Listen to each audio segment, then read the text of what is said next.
যে আজকে যেটা এক্সপেরিমেন্ট হবে এটা নাম হবে হলো কালার ফাস্টেস্ট ওয়াশ। মানে এতদিন ধরে যে তোমরা কালার টালার করে আসছো এটার মান কি রকম আছে? হ্যাঁ খুব বাজে, এবার বাজারে একটা ভ্যালু আছে। তো এটা হলো আইএসও আমাদের আমাদের ইয়াতে ওয়েটেরই কিন্তু প্রায় 50-50টার মতো টেস্ট আছে, তার মধ্যে এটা একটা অন্যতম কালার ফাস্টেস্ট ওয়াশ। এটা 5টা মেথড আছে, 5টা মেথডের মধ্যে 2টা মেথড বেশি প্রচলিত, ISO 2 আর ISO 3। হ্যাঁ এই দুটা। তো একটা ম্যাডাম বলে দিয়েছে একটা দেখানো করার মানে করানোর জন্য, সেটা উনি বলেই দিয়েছে ISO 3 করাবেন। ISO 3-র মধ্যে রেসিপিতে কিছু আছে আর কি, কেমিক্যালের একটু এবং টেম্পারেচারের কিছু ভেরিয়েশন আছে। আর স্যাম্পল সাইজটা বলে দিই, সবাই একটু মনে রাখো, স্যাম্পল সাইজটা অলওয়েজ 10x4 সেন্টিমিটার হবে। 10x4 centimetre. এটার স্পেসিফিক যদিও কোনো তোমার নাই, মানে ডিরেকশন অফ ওয়ে নাই, তারপরে তোমরা ওয়ার্ক বরাবর করবা হলো 10 সেন্টিমিটার, আর উইথ বরাবর করবা হলো ওয়েবটা করবা হলো 4 সেন্টিমিটার। কিন্তু 10x4 সেন্টিমিটার। এটা সবার জন্য, মানে এই 5টা কালার ফাস্টেস্ট ওয়াশের যে 5টা আছে, এই 5টার স্যাম্পল সাইজটা হলো এটা। আর ইয়াতে তোমার টাইম এবং টেম্পারেচারে কিছু ভেরিয়েশন আসবে, যেমন এটাতে কি দেওয়া আছে, কেমিক্যালের ক্ষেত্রে লেখা আছে একটু রেসিপি টাইপের লেখো, তুমি লেখো যেহেতু লেখা আছে, লেখো রেসিপি লেখো। রেসিপি হচ্ছে তোমার ডিটারজেন্ট, সোপ বা ডিটারজেন্ট দিতে পারো, সোপ বা ডিটারজেন্ট, এটা হচ্ছে 5 গ্রাম পার লিটার। আচ্ছা, আর একটা আইটেম হলো সোডা অ্যাশ, সোডিয়াম কার্বনেট, এটা হচ্ছে 2 গ্রাম পার লিটার। আচ্ছা, টেম্পারেচার হচ্ছে 60 degree centigrade, time 30 minute, MS/L ratio 1:50। আচ্ছা, এখন এটা আমরা জানি যে কালার ফাস্টেস্ট ওয়াশ করলে যখন আমরা করবো তখন এখানে একটা স্যাম্পল অ্যাটাচ করতে হয়, যার মধ্যে 6 ধরনের ফাইবার থাকে, যেটার নাম হচ্ছে মাল্টি ফাইবার ফ্যাব্রিক। হ্যাঁ, মাল্টি ফাইবার ফ্যাব্রিক। এটার যে ফাইবারগুলো আছে, এসিটেট আছে, কটন আছে, নাইলন আছে, পলিস্টার আছে, অ্যাক্রাইলিক আছে, উল আছে। এটা করার কারণ হলো যে যদি কোনো ব্লেন্ড ফ্যাব্রিককে আমরা ওয়াশ করতে যাই, সেক্ষেত্রে মাল্টিফাইবার হলে আর কোনো ঝামেলা নাই। আর কিন্তু যদি কোনো এক ধরনের ফাইবার দিয়ে যদি আমরা করি, তাহলে সেখানে কিন্তু কম বেশি হবে। তার মানে কি হবে, রিঅ্যাক্টিভ ডাই যদি কটনের মধ্যে করা থাকে, তাহলে সেটা যদি ওখান থেকে কালার যদি ডিস্ট্রয় হয়, তাহলে সেটা কর্নোটোপার যেটা আছে সেটার মধ্যে লেগে যাবে, বাকিটা কিন্তু লাগবে না, কারণ পলিস্টারের সাথে তো রিঅ্যাক্টিভের অ্যাফিনিটি নেই, যার কারণে লাগবে না। আর এটার মধ্যে মাল্টিফাইবারের মধ্যে পলিস্টারও আছে, তাহলে পলিস্টার থেকে উঠলে পর পলিস্টারের মধ্যেও লাগবে। মানে 6 ধরনের ফাইবার আছে, 6 ধরনের ফাইবারের মধ্যে এটা আলাদা আলাদা ভ্যালু আসে, এই আলাদা আলাদা ভ্যালু করতে হয়। এটা 2টা স্টেপ। এক হলো, প্রথমে হলো আমরা অ্যাজ পার রেসিপি অনুযায়ী যে সাপ্লাইড স্যাম্পল থাকবে সেই স্যাম্পলটাকে টেস্ট করব, দেন সেটা রিপোর্ট তৈরি করতে হবে, মোস্ট ইম্পর্টেন্ট। মানে আমি কি বলে টেস্ট করে দিলাম, এটাই কিন্তু শেষ না, টেস্ট করার পরে অ্যাসেসমেন্ট করতে হবে। অ্যাসেসমেন্ট যেমন আমাদের ধরো যে আমরা যে প্রতিষ্ঠানে আছে, বুটেক্সে আছে, বুটেক্সের একটা প্যাড আছে, যেমন তোমরা এই যে অ্যাক্রিডিয়েট ল্যাব আছে না, দোতলায় দেখছো না, আমাদের কিন্তু সেন্ট্রাল ওখানে কি হয়, টেস্ট হয়, সেন্ট্রালি টেস্ট হয়, যেটা আমরা ওয়েট প্রসেসিংয়ে আগে করছি, বহু টেস্ট করছি, এখন সেন্ট্রালি হয় ওখানে। তো এখানে আমাদের একটা প্যাড আছে, বুটেক্সের একটা প্যাড আছে, প্যাডে রিপোর্টগুলো যে টেস্ট করা হয়, নেম অফ দ্য টেস্ট অনুযায়ী রিপোর্ট সেখানে দিয়ে ক্লায়েন্টকে আমরা এই রিপোর্টগুলো দিয়ে থাকি। তো আমাদের কাজ হলো টেস্ট করা, রং উঠানো না, রং না উঠানো না। হ্যাঁ, যে এটা রং উঠলো না, হ্যাঁ কেমন হলো, বা এটা বেশি উঠলো না, আমরা ওই ফ্যাব্রিক্সের কালারের ভ্যালুটা বের করার জন্য আমরা এই টেস্ট করতেছি। আমাদের থিমটা থাকবে এটা। তো কোনো একটা নিজস্ব হতে পারে অথবা কোনো ক্লায়েন্টের কাজও হতে পারে, হ্যাঁ, যে যারা ফির মাধ্যম দিয়ে কাজ করে। তো এখানে আমরা ওই স্যাম্পলটাকে টেস্ট করবো, যে স্যাম্পলের সাইজটা হবে হলো 10x4 সেন্টিমিটার, তার সাথে কি করতে হবে, মাল্টি ফাইবার ফ্যাব্রিকটা অ্যাটাচ করতে হবে, সেলাই করে দিতে হবে, স্টিচ করে দিতে হবে, সেলাই করে দিতে হবে। সেলাই করার পরে ওই স্যাম্পলটার ওয়েট নিতে হবে, কিন্তু খেয়াল করো কেউ কেউ কিন্তু প্রশ্ন করে যে মাল্টিফাইবার ছাড়া বা মাল্টিফাইবার সহ, যেহেতু ওই মাল্টিফাইবারটা ওই বিকারের মধ্যে থাকবে, তাহলে ওটার এমস্টেল রেশিওর এখানে সে ম্যাটার করবে, তাহলে সেই অনুযায়ী নিতে হবে। তাহলে এখন ওয়েট দেওয়ার পরে আমার এক্সপিরিয়েন্স থেকে বলতেছি যে যদি নর্মাল ফ্যাব্রিক্স হয় তাহলে দেখা যাবে তোমার 1 থেকে 1.5 গ্রাম ওজন হবে সর্বোচ্চ, 1 থেকে 1.5 গ্রাম ওই হবে। তো 1 থেকে 1.5 গ্রাম যদি হয় তাহলে এমস্টেল রেশিও 1:50 অনুযায়ী কত হবে? 50 থেকে 75 ml হবে। তার মানে ওই স্যাম্পলটুকু টেস্ট করার জন্য কি 50 থেকে 75 ml আমাদের সলিউশন লাগতেছে। কার সলিউশন? ডিটারজেন্ট এবং সোডিয়াম কার্বনেটের। ওকে বলা আছে 5 গ্রাম পার লিটার আর 2 গ্রাম পার লিটার। এখন তোমার 1 লিটারের জন্য লাগবে তোমার 5 গ্রাম, আর একটা লাগবে 2 গ্রাম, আর 75 ml এর জন্য কত লাগবে? অনেক কম। ক্যালকুলেটর, হ্যাঁ ক্যালকুলেটর ভালো জানি, কিন্তু আমি তোমাদেরকে বলতেছি যে শোনো, টেস্ট করার জন্য আমরা একটা আলাদা প্রসিডিউর মেনটেন করি। এটা ক্যালকুলেশন করতে গেলে এই স্মল ওয়াটার অ্যামাউন্ট চলে আসবে, যেটা কেমিক্যালের ক্ষেত্রে ভেরিয়েশন হয়, যার কারণে আমরা এটা করি স্টক সলিউশন না, গ্রাম পার লিটার হিসেবে। যেমন মনে করো 1 লিটারের মধ্যে ডিটারজেন্ট 5 গ্রাম দিলাম, সোডিয়াম কার্বনেট 2 গ্রাম দিলাম, দেওয়ার পরে ওইখান থেকে আমি 75 ml নিয়ে নিলাম। ওয়েস্ট অফ কেমিক্যাল না স্যার? ওয়েস্ট অফ কেমিক্যাল হলে আমার তো আরও থাকবে, তাহলে মোটামুটি করে 250 মধ্যে করবো, না হয় 200-500 মধ্যে করবো। হ্যাঁ, যদি তোমার এটা নয় 1 লিটার না করে তুমি করো 500 ml এর মধ্যে করো, তাহলে আড়াই গ্রাম আর হলে 1 গ্রাম লাগবে। কিন্তু অবজেক্টটা হলো, আমার উদ্দেশ্যটা হলো কাজ হওয়া। তো কাজ করতে কাজের ক্ষতি হবে, এই জন্য আমি কমাই নেবো, এটা তো করবে না। তাহলে কাজ করার জন্য আমার মিনিমামে যদি আমি আসতে পারি আসবো।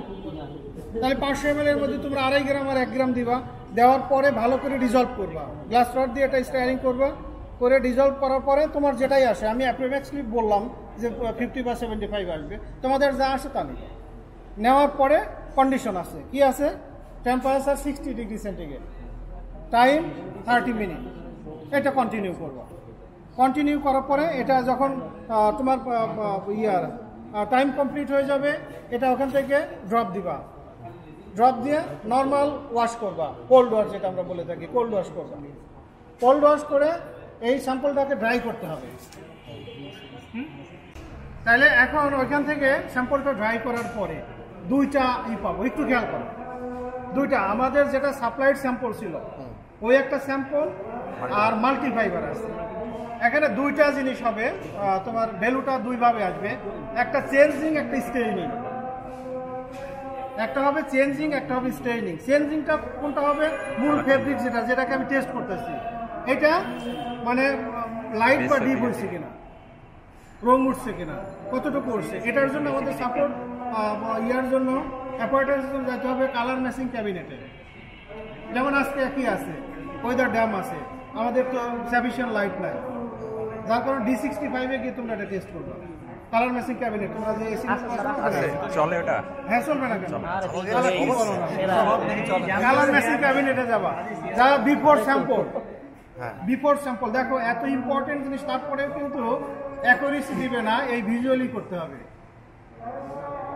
অ্যাকুরেসি কিন্তু দিবে না, লাইট বক্সে গিয়ে এটা তোমরা দেখবা, কম্পেয়ার করতে হবে আগের স্যাম্পল পরের স্যাম্পল, দেখবা কতটুকু চেঞ্জ হয়েছে। কিভাবে বলবো? স্কেল আছে, আচ্ছা ওটা লেখো, অ্যাপারেটাসগুলোর নাম লেখো। গ্রে স্কেল লেখে 1 কালার চেঞ্জিং, 2 কালার স্টেইনিং। এখন এই স্যাম্পলটাকে আমরা রিপোর্ট করার জন্য কাকে নিয়ে যাচ্ছি? কালার ম্যাচিং ক্যাবিনেটে বা লাইট বক্স, সেটাতে নিয়ে যাব। আর তার সাথে অ্যাপারেটাস কি থাকবে? Grey scale for changing, grey scale for staining, 2টা থাকবে। আর বিফোর মাল্টিফাইবার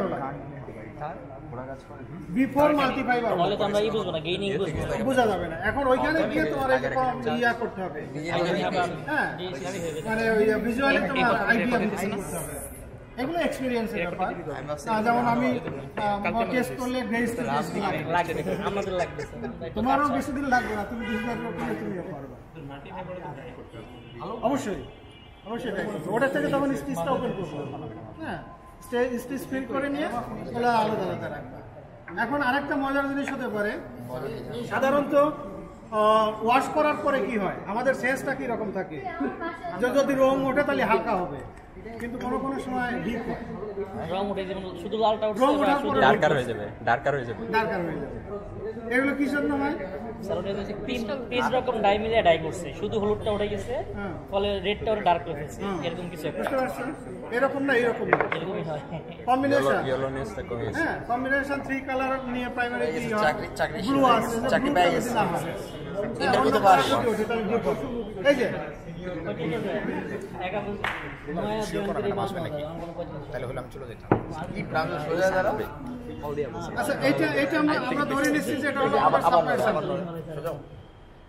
এটা ধরে নিচ্ছি যে স্যাম্পলটাকে আমরা টেস্ট করতেছি, অর্থাৎ এটা হচ্ছে কি ক্লায়েন্টের স্যাম্পল, হ্যাঁ, বার্ডসের স্যাম্পল। এটার সাইজটা এটা আছে 4 × 10 সেন্টিমিটার বা 10 × 4 সেন্টিমিটার। আচ্ছা, এখন কি করতে হবে, এটার সাথে অ্যাটাচ করতে হবে। দেখো এখানে মাল্টি ফাইবার, না পিন মেরে দেই, না, ডিপের কাছে পিন আছে। এখানে মাল্টি ফাইবার আছে, হ্যাঁ, এটাও 10 সেন্টিমিটার মতো। আর এটা তো যে সাইজটা এরকমই থাকে, এর চেয়ে বড় সাইজ হয় না তো। এখন এটা কিন্তু ওয়েট, হ্যাঁ এটাই তো।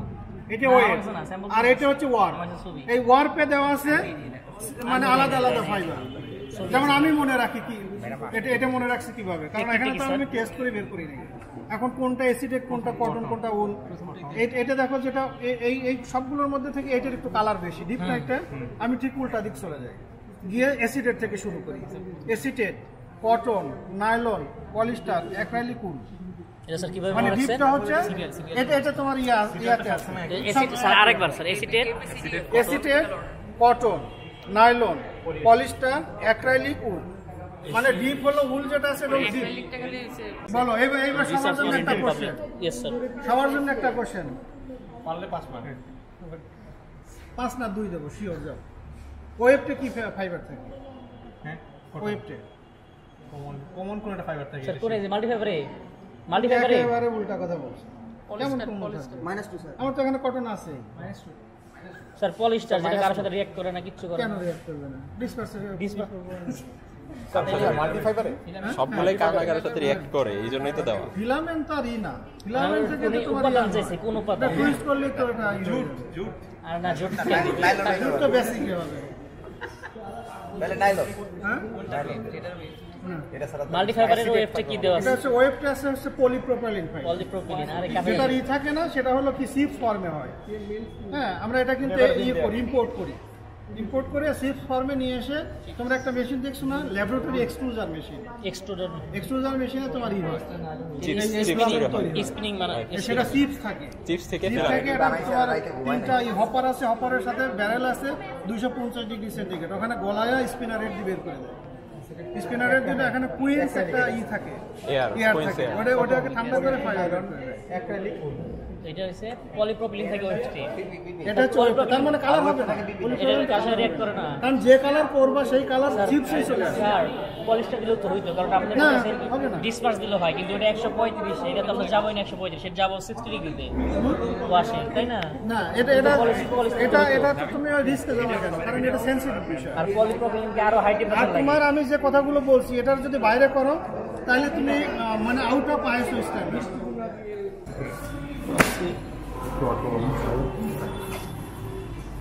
কটন নাইলন কি হয় লিখবে নাইলন, তারপর পলিস্টার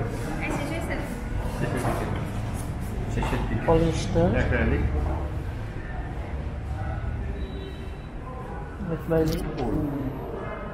এটা এভাবে লিখতে কেন বললাম, যখন খাবার লিখবো তখন এভাবে লিখলে নিচে আমাকে মার্ক দিব, এটা সুন্দর লাগবে, সিকোয়েন্সটা মেনশন করে রেটিং ঠিক করবো না, সমস্যা নেই।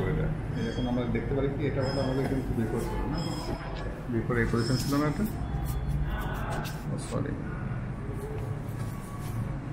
শুধুমাত্র তাহলে অ্যাক্রিলিকে যে কালার করছে, এটা পরে দেখতেছি অ্যাক্রিলিকে ধরে কেন আমরা কি অ্যাক্রিলিকে ডাই এখানে ইউজ করছি, কটন তেলে কটনে করছে। আমরা এটা কিন্তু রিঅ্যাক্টিভ করছি, তাহলে কি করতে হবে, আমাদের এই সাথে কালারটা আসার পসিবিলিটি বেশি 100% আর কি। আর এই সেটটা কিন্তু দেখা যাচ্ছে আমার 1.5% ছিল আর কি, এক্স্যাক্টলি এটা কিন্তু বেশি ডিপ কালার না আর কি। এখন কালার আমরা ইন্ডাস্ট্রি ক্ষেত্রে ডাই কট অপশনে করা হয় আর কি। লাইট তিনটা colour, dark colour, extra dark colour, medium একটা colour, medium light medium dark dark colour. হ্যাঁ, এই অনুযায়ী আমার কস্টিংটা কিন্তু করা হয়। যত বেশি ডার্ক হবে তত কস্টিংটা বেশি আসবে আর কি। আর এটা বাইরের রিকমেন্ড থাকবে আর কি। যেমন এই শ্রেণী বাইরের ক্ষেত্রে একরকম থাকবে, জোফেসিক এরকম একরকম থাকবে আর কি। এরকম বাইরের রিকমেন্ড রয়েছে, এটা আমাকে ফুলফিল আপ করে তারপর ফেব্রিকটা ডেলিভারি করতে হবে। লট টু লট আমাকে এটা দেখতে হবে ইন্ডাস্ট্রি ক্ষেত্রে। তাহলে এখন আমরা যে ফেব্রিকটা ডাই করলাম, এটা রিয়েক্টিভ ডাই, এটা এখন কতটুকু আছে বাইরের রিকমেন্ড অনুযায়ী আমরা এটা কি চলে কিনা এটা দেখবো। এখন এটা কি আছে, অ্যাসিটেট, অ্যাসিটেটে 4-5। এটার ক্ষেত্রে মার্ক কী হবে, যত উপরের দিকে যাবে আমরা কী করি, নিচের দিকে যত গুড, কিন্তু এটা যত উপরের দিকে যাবে তত এটা গুড, যত নিচের দিকে যাবে তত খারাপ। তারপর কটনে কত আছে, এটা কত দিতে পারি, এটা 3 স্কেল দিয়ে যদি আমরা স্কেল দিয়ে এই স্কেলটা বাইরের কাছে 2-3 স্কেলটা দেখাচ্ছে আমাদের ময়লা পরে বোঝা যাচ্ছে না। আচ্ছা আচ্ছা, তারপরেও একটা আইডিয়া করা যাচ্ছে। এটা হলো 1 হলে কেমন হবে, এমন হবে আর কি। একেবারে চেঞ্জ হয়ে গেছে। তাহলে আমরা এটাকে কত দিতে পারি, এটা এইটার সাথে এইটা কম্পেয়ার করা লাগবে। কম্পেয়ার করব, এটা থেকে তো এটার সাথে এটা কম্পেয়ার করলে আমরা 2 এর মতো আমরা দুইটার মাঝামাঝি দিব। সবসময় কি হবে, যদি আমরা 2 দিই তাহলে বাহার বলছে তুমি এটা 2 কীভাবে দিলে আর কি। আমার চোখে এটা 1 এর মতো মনে হচ্ছে। আর 1-2 যখন দিই কিন্তু দুটো মাঝামাঝি, আমি শিওর না কি দুটো মাঝামাঝি, তাহলে দেখাচ্ছে কি এটাই হোক, তাহলে 2-3 দিতে পারি এটা। তাহলে এটা এখন কত 2-3 দিলাম না। তারপর নাইলনের কত আছে 4-5, তারপরে পলিস্টারে 4-5, এগুলো সব এগুলো তো কাটে নেই, এটা 4-5। আচ্ছা, স্যাম্পল স্যাম্পলটা আমরা অ্যাটাচ করে ফাইলে রেখে দেবো। এটা লট অনুযায়ী অনেক সময় এটা ক্লেম আসে আর কি। এই টেস্টটা কেন করা হয়, এই টেস্টটা একটা গার্মেন্টসে কিন্তু অনেকগুলো পার্ট থাকে আর কি, অ্যাক্সেসরিজ, তারপরে টিউনিংস, অনেকগুলো পার্ট থাকে না। একটা কটন থেকে একটা পলিস্টার থাকে, যখন আমি ওয়াশিং মেশিন দিচ্ছি তখন কি হচ্ছে না, যদি কালার আমি যে কটনের সঙ্গে যদি পলিস্টার দিলাম কালার কেটে এটা যখন কাজ করা হয় তখন দেখা যাচ্ছে 2-3 দিন কাজ করলে এমনি তখন স্কেল লাগবে না, এটা তখন আমি নিজেই মার্ক দিতে পারবো। এটা এটা এই যে কালার কাটছে, এটা কালার কাটছে, এটা দেখতে আমি নিজের চোখে কেমন মনে হচ্ছে, চলবে এটা তো পসিবল না, লাইট কালার দেখতে হবে না। স্ট্যান্ডার্ড বলতে যদি 3-4 থাকে তাহলে এটা ওকে, মানে 3-4 নাম্বারিংটা কিভাবে 3/4 দিতে হবে, এই মার্ক কিভাবে এইভাবে মাইনাস না করো,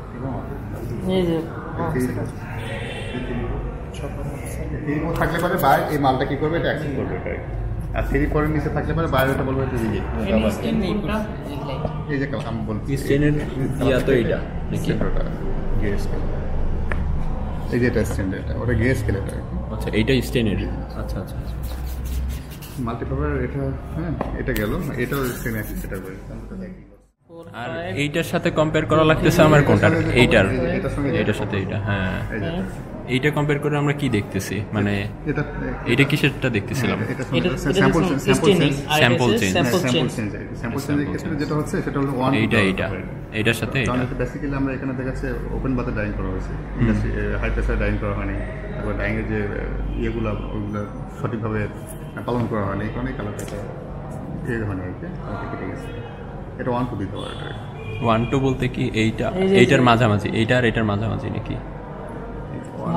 1-2 বলতে এখানে এই যে আমার স্যাম্পলটা এরকম ছিল, এই কালার কেটে এরকম হয়ে গেছে, লাইট হয়ে গেছে। 1-2 আমি একটা ব্যাস যখন একটা ডাইং থেকে আনলোড করবো ফেব্রিক, ডাউনলোড করার পর একটা টেস্ট রোল করা হয়। দেখাচ্ছে আমি একটা ফেব্রিক ডাইং করছি, ওখান থেকে একটা রোল 25 কেজি কাপড় আমি ফার্স্টে কী করবো, স্ট্যান্ডার্ড করবো, স্ট্যান্ডার্ডে কমপ্লিট করে ওইখান থেকে 1/2 মিটার কাপড় ল্যাবে পাঠাবো আর কি, ফিজিক্যাল ল্যাবে। এটা হলো ফিজিক্যাল ল্যাবে টেস্ট করা হয়। ফিজিক্যাল ল্যাবে যখন আমাকে ওকে বলবে তখন আমি কাপড়টা ফিনিশ করবো, আলাদা সুন্দর ফিনিশ করা হবে না।